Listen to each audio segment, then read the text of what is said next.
The top 12 reasons why you should consider a Roth IRA conversion. Now, we've talked about Roth conversions on this channel for 5+ years now, but I don't know if I've ever just succinctly put the list down and discussed with examples each of them and how they benefit you in retirement. And for many of you, the primary reason to consider a Roth conversion is to pay less tax over time. Now, we do thousands of tax analyses for prospective clients, for existing clients every single year. And I'd say probably around 80 to 85% of those tax analyses, it shows that mathematically you will end up with more money in your pocket, pay less tax over time if you implement a strategic Roth conversion strategy. We work with thousands of people just like you doing these analyses every single year, and time again, it shows that this can be a benefit for you in your retirement. Now, the more money you have inside of your retirement account, the bigger the tax problem that you probably have is. So you don't have to have a ton of money inside your retirement account though. So if we look at this example here, so this is a couple about to retire. They have $500,000 inside the retirement account, about $500,000 outside. We just look at a simple apples to apples comparison. They're spending about $80,000 inclusive of Social Security income. Of course, that's increasing with inflation over time, a moderate growth portfolio. Total taxes with the dynamic Roth conversion strategy, about $7,200 versus over here, no Roth conversion strategy. We call this the base case or just conventional wisdom, where you allow your IRAs to defer until RMD age, 73 or 75, depending how old you are now. And then you start taking those mandatory distributions while withdrawing from your non-IRA assets first. This has been conventional wisdom for many, many years. For most of you, though, we do find that you will end up paying more taxes if you follow this advice. So $175,000 in taxes paid following the older kind of conventional wisdom recommendation, whereas more of a dynamic implementation of a Roth conversion strategy, only $7,200 on $80,000 of income. This is with Social Security too. So everyone's situation is different. Of course, how much you spend, how long you live, how you invest your money, the composition of your accounts, how much is an IRA, non-IRA, do you have a pension, rental income, all of these other things, these are all pieces of the puzzle. And they're all kind of part of that domino chain as well, because once you get to retirement, every single decision you make kind of tips over another domino. So we've talked about this ad nauseum on this channel. We have tons of videos where you can go into these case studies much more deeply if this is the first time you're tuning in. But if you follow the channel for some time, you know where to find these videos and you know we've went through this. So the very first reason to consider a Roth conversion is to pay less tax over time. The second reason to consider a Roth conversion strategy is to protect against higher taxes in the future. Now, you've already noticed that I have the US debt clock behind me. And for those of you who have not seen this, it is quite shocking. So here we are, we're mid-July 2024. We're at almost $35 trillion in national debt. If we look at federal debt to GDP ratio, back in 1960, 52% of our GDP annually, that was how much we spent, half of our GDP. Right now we're up to 122%. So we spend far more money than we actually produce as a nation. Largest budget items: Medicare and Medicaid, $1.789 trillion, Social Security, $1.45 trillion, defense, $900 billion, interest on the debt, $900 billion. So these are all mandatory budget items. They're constitutionally mandated to be paid. As soon as the money comes into the Treasury from your tax revenue, the money goes right back out to pay these things. Now, Social Security, Medicare, Medicaid, those are FICA payments. They're transfer taxes. They come out of your paychecks. But when we look at future of Social Security and Medicare, these are unfunded liabilities. So these are monies that we are promised to pay. Right now, we have a little over $2 trillion, I want to say $2.5 trillion in reserves for the Social Security Trust Fund. It's projected to exhaust in 2033, so about 9 years. But we have right now $27 trillion in Social Security payments that are unfunded, meaning we don't have money in the reserves. We don't have the projected income coming in to cover them. Out of the 35 trillion in debt, only $8.5 trillion is held by foreign countries. That means the other, let's call it 26 trillion or so, 27, we owe to ourselves. We are basically printing money to fund our liabilities. And we've accumulated 26 trillion in debt to ourselves. This is really mind-blowing when you think about it. So we're going to have to continue to print money to spend the way that we've been spending and the way we're most likely going to continue to spend. And that is why I don't know for sure that taxes are going to be higher in the future, but when you look at the math and you start to apply some common sense here, it is not out of the realm of possibility that taxes are much higher in the future. You have to ask yourself, is it more likely that Congress gets together and they really decide to pull back the spending, or is it more likely they reached into your pocket and ask you to pay for what they're doing here? The third reason to consider Roth conversions is to reduce your future RMD withdrawal. So RMDs are required minimum distributions where you take your age to determine your withdrawal factor. So depending on how old you are today, it's either 73 or 75. If you've never heard of RMDs, simply look them up. But your required minimum distribution is based on your age today, and they start at age 73 or 75. Now, it's an increasing percentage. So let's say it starts around 4.5%. You have to pull out more and more, a larger percent from your account every single year. Many of you will be 75, 77, 78, 80, and you're going to be forced to withdraw income that you don't necessarily need. That means you're going to be paying taxes on income you don't need. By doing the Roth conversion strategy, you no longer have to take RMDs. You completely take that requirement off the table. So essentially, you're doing some proactive planning. We're taking money from the IRA now, putting it into a tax-free environment, the Roth IRA, and we're not going to be forced to withdraw income in the future. Now, as you're about to see, those forced withdrawals in the future can have some pretty negative consequences on other aspects of your Social Security, dividend, capital gains, and some other items. The fourth reason is to potentially stay away from increased Medicare premiums. So this is known as IRMAA. It's an income-related monthly adjustment amount. It's an acronym, IRMAA. We have here what those tax brackets are for if you file as a single person, if you file married filing jointly, married separate. If your income is less than or equal to $103,000 or less than or equal to $206,000, you pay $174.70 for your Part B premiums. This is per month per spouse. Okay. So as your income increases, single married, so potentially do your Medicare Part B and Part D premiums. Now, we just talked about RMDs and I talked about the domino effect there. So this is one of the dominoes that you have to be aware of. And by doing Roth conversions, because that eliminates the need for required distributions in the future, you are eliminating this from possibly happening out of your control. Now, if you just have tons of income and it's not because of IRA distributions, it is what it is. You're going to pay these premiums.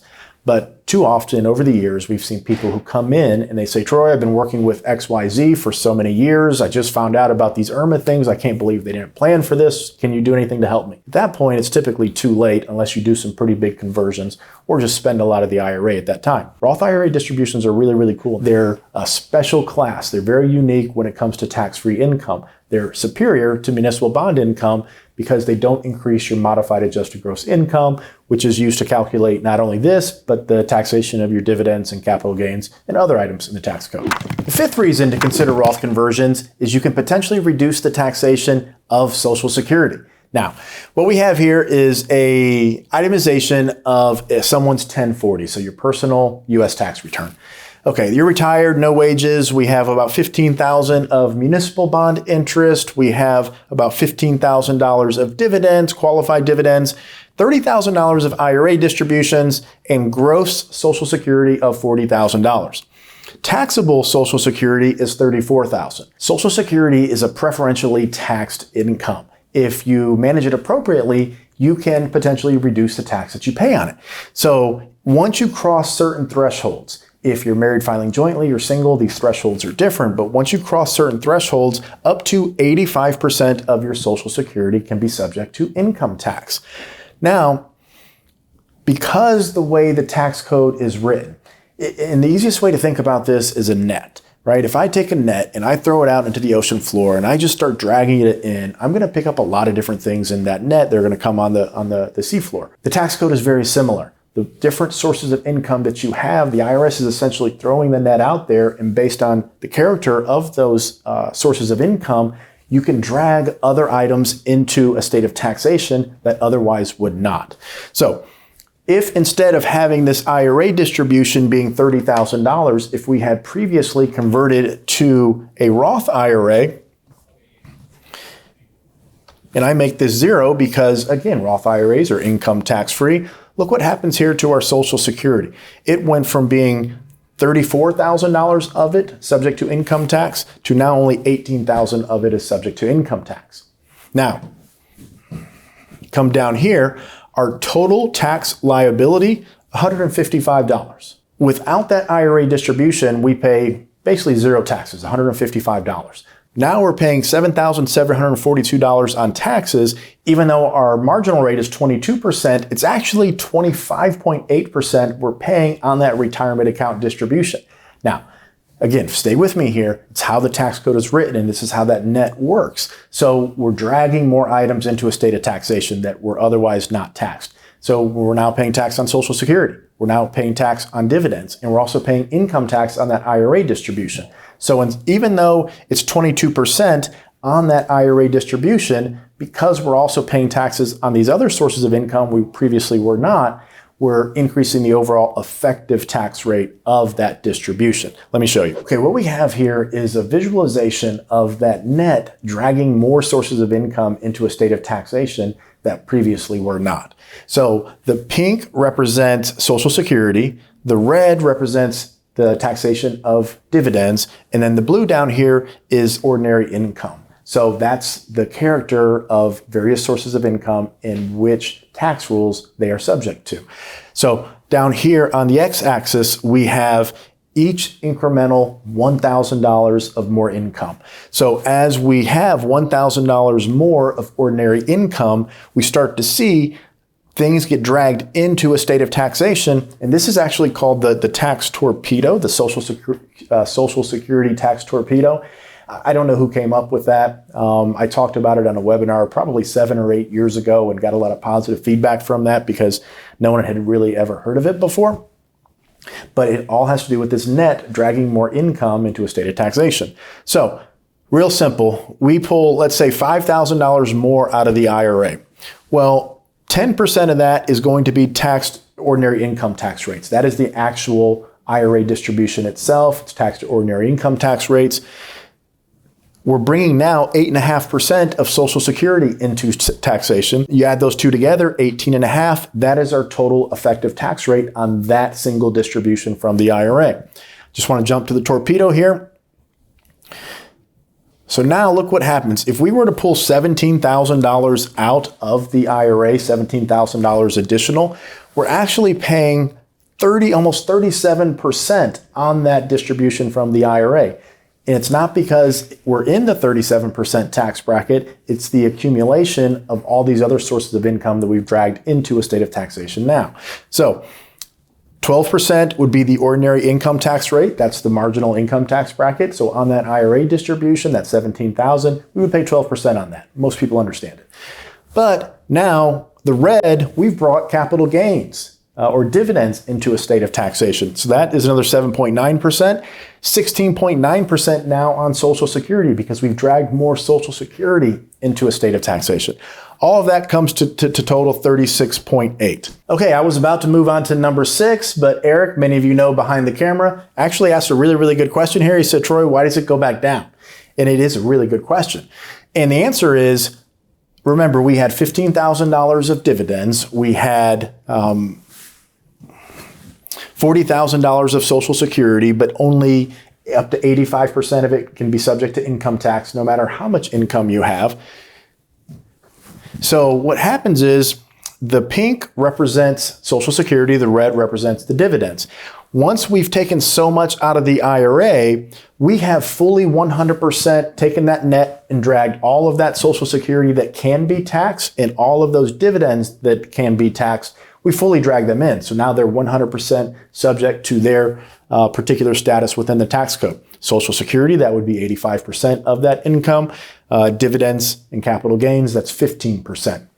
So we've dragged them all in. Now the blue represents ordinary income or IRA withdrawal taxation. So once we've dragged those all in, then every dollar we pull out of the IRA from that point forward is taxed at just your normal tax rate, your normal tax bracket. So that's what we call the marginal, your marginal tax rate. Every additional dollar, what is it taxed at? So hopefully that makes sense. Again, comment down below. But once you've dragged this money in, it's fully taxed. You can't go back and redo it. Now every single dollar is going to be taxed at the ordinary income tax rates. So hopefully that's not too confusing. Reason number 6 to consider a Roth conversion. You can reduce taxes potentially on your dividends. So we just went through the calculation. We showed you how that net drags not only your Social Security into a state of taxation potentially, but also those dividends. So here are your brackets. So if you're single or married filing jointly, you are either in the 0%, 15%, or 20% bracket when it comes to paying taxes on your qualified dividends. So these are investments that you have outside of your retirement account. And in order to be considered a qualified dividend, a couple qualifications here. One, it has to be a U.S. corporation, and then I think you have to own it 60 days prior to the ex-dividend date, but you may want to Google that just to verify. I think it's the 60 days pre and then the 60 days post. It's a 120-day window, but maybe just Google that to be certain. So by doing Roth conversions, okay, we're moving money out of that retirement account into the Roth. We're not going to have required distributions later, and whenever we need to withdraw for income purposes in retirement, it doesn't increase your taxable income, your adjusted gross income, or modified adjusted gross income. So point being here, yes, you pay taxes up front, but if structured properly and part of a comprehensive plan, when we get into and throughout retirement, we could potentially be in the 0% bracket for dividends. Reason number 7. I don't have to go too far from this because this also applies to your long-term capital gains. So this is the dividend tax rate table, but this is also your long-term capital gains table. Now, how do we use this in planning? Let's say you come over, you become a client, and you have a lot of embedded gains inside of your non-IRA accounts. And we also have this big tax infestation inside the retirement account. One of the things our advisors and our financial planning team, they're going to look at is, okay, what's the most efficient tax distribution strategy moving forward? Is it more important to rebalance the portfolio or to tackle the tax infestation in the retirement account? A lot of times, well, maybe I should say some of the time, it makes more sense to defer the Roth IRA conversion strategy and instead start to rebalance the account. So we're going to want to keep more money inside the IRA, not make any distributions from there, maybe delay Social Security instead of turning it on. And we could sell up to actually more than $100,000, sometimes $200,000, $300,000, $400,000 of stock. As long as the long-term capital gain and all of your other sources of income, the taxable bottom line number falls below this, you would pay 0% taxes on the sale of those stocks. So again, work with a CPA on this if you have to, work with someone who knows what they're doing for sure. But this is the table not only for dividend taxation, but also long-term capital gains. Reason number 8, you want to protect yourself from new taxes that may be introduced in the future. Now, we went through the debt clock. We have a lot of money that we owe in the future, whether it's to ourselves or whether it's to mandatory or discretionary items in the federal budget. So new taxes that are in existence today that weren't always there, one that comes to mind is the net investment income tax. So it's a 3.8% surcharge on your dividends and your capital gains, but all investment income. That came about, I believe it was in the Affordable Care Act in 2008. Another one that we talked about in this video is the IRMAA surcharges, the increase to your Medicare Part B and Part D premiums. That wasn't in existence until 2007. But what happens is Congress gets together, they pass this massive bill, and then now that becomes the law of the land, and then somewhere in the thousands and thousands of pages, they input some type of new tax that impacts you if you have typically a certain level of income. It may not be income-based, but a lot of times it is. So doing Roth conversions, again, it eliminates the need to do those forced required distributions in the future. It gives you the flexibility today to withdraw income from that account without increasing your adjusted gross income, possibly pushing you into a bracket where you are now subject to some future tax that's not yet been introduced. This is part of the tax risk conversation. A lot of times, mathematically, it may not make sense for you. I shouldn't say a lot of times, but sometimes it may not make sense for you mathematically. Was working with a client recently, pretty wealthy, had a lot of money, and mathematically, it just didn't make sense to do Roth conversions because there was so much money in the IRA. They would have ended up with more at the end of the day than if they did not, than if they did. But they wanted to take that tax risk off the table, everything that we're talking about here. So understanding that the possibility of new taxes being introduced, doing Roth conversions could potentially help you eliminate or avoid those. Reason number 9, avoid a potential means testing of your income to reduce your Social Security benefits. So the most recent Social Security Trustees report says that in 2033, the trust fund, the reserves will be exhausted. we should have enough income coming in to pay 77% of benefits that are owed. Now, we looked at here the Social Security liability. This is fast forwarded to 2028, but a $35 trillion unfunded liability, meaning that is money that we do not have to pay future Social Security benefits. So it's going to be very, very hard for them to fill that gap by simply, it's going to be impossible to fill that gap from raising taxes. So they're going to have to look at the other side of the equation, which is reducing the cash outflow. So again, this is not set in stone. It's just my opinion, but I believe it is likely at some point over the next 10 years, there will be some type of means testing introduced for Social Security. If you make $100,000 a year or $200,000 a year or $400,000, I don't know what that level will be. The point is, by doing Roth conversions, what you could potentially do is get that money out of your retirement account today, pay taxes today at today's rates, take advantage of the opportunities that are there, but eliminate the tax risk of deferring this can into the future and then being forced to distribute it and have very, very high adjusted gross income levels that now put you also not only into net investment income tax that we talked about, IRMAA potentially, but now also maybe some means testing on your Social Security or some other benefit. Reason number 10, avoiding the single filer tax trap. So if you're married filing jointly right now, this applies to you. Unfortunately, one spouse does typically predecease the other.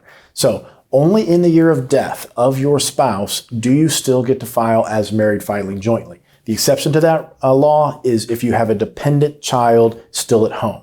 Now, most of you in your 60s or 70s, you do not have a dependent child at home, but if you do, you get 2 additional years to file married filing jointly. So I believe this is one of the most punitive aspects of the tax code, and it's something that we all have to consider. So here are your tax brackets, and here are your tax rates. Now, this is 2024, so these will all be higher in 2026 if the Trump Tax Cuts and Jobs Act does not get extended. But I just want to show you the difference here. So we start to get right here. So with the 12% rate, you can have up to $94,000 of income if you're married filing jointly.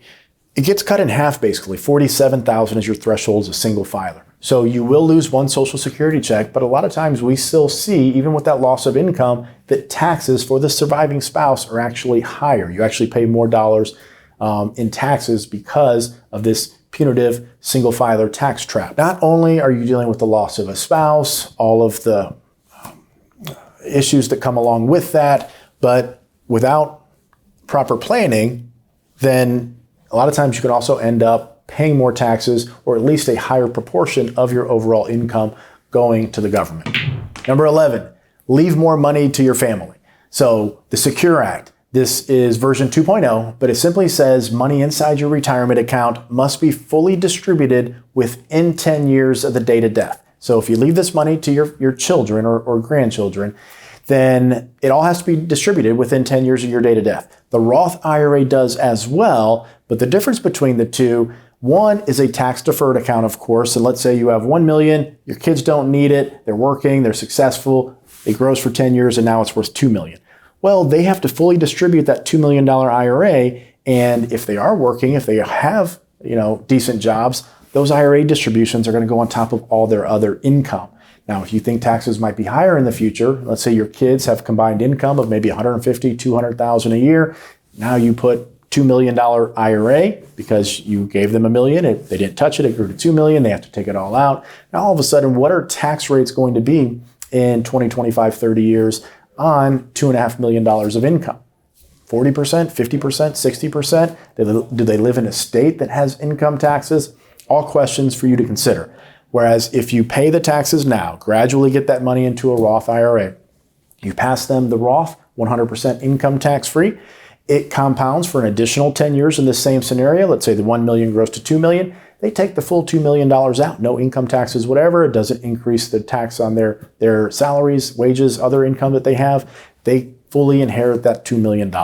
So strategically, if it's important to you to leave money to family, the Roth IRA conversion now has additional benefits in that regard as well. Last one here, number 12 reason. And for me, this is one of the most important just because I like to have control of my own destiny, of my own future. Hence, it's why I started Oak Harvest Financial Group. But signing up for my own plan and having control over my own plan as opposed to the government's plan. one of the things that I've seen year over year over year is that when people call in from the radio show, they reach out to us from YouTube, maybe some live events that we're doing, and they say, Troy, I just wish I would have met you 10 years ago. I wish I would have met you 6 years ago. I wish I would have met you last year. Because now they're at a point to where it's either too late to make any significant change because they're already taking required minimum distributions, or some other factor has caused them to be in a position to where they can't make the changes that we would have made to put them into what we feel is a better position at this stage of life. So, number 12, what I say is to have your own plan. Don't sign up for the government's plan. Trust me, the government has a plan for your retirement account. It's at 73 or 75, you're forced to start taking distributions. It's an increasing distribution. And when you pass away and that money goes to your kids, it all has to come out within 10 years. That's the government's plan. And it may be fine with you. If that's fine with you, then sign up for it. You don't have to do anything. It will be taken care of for you.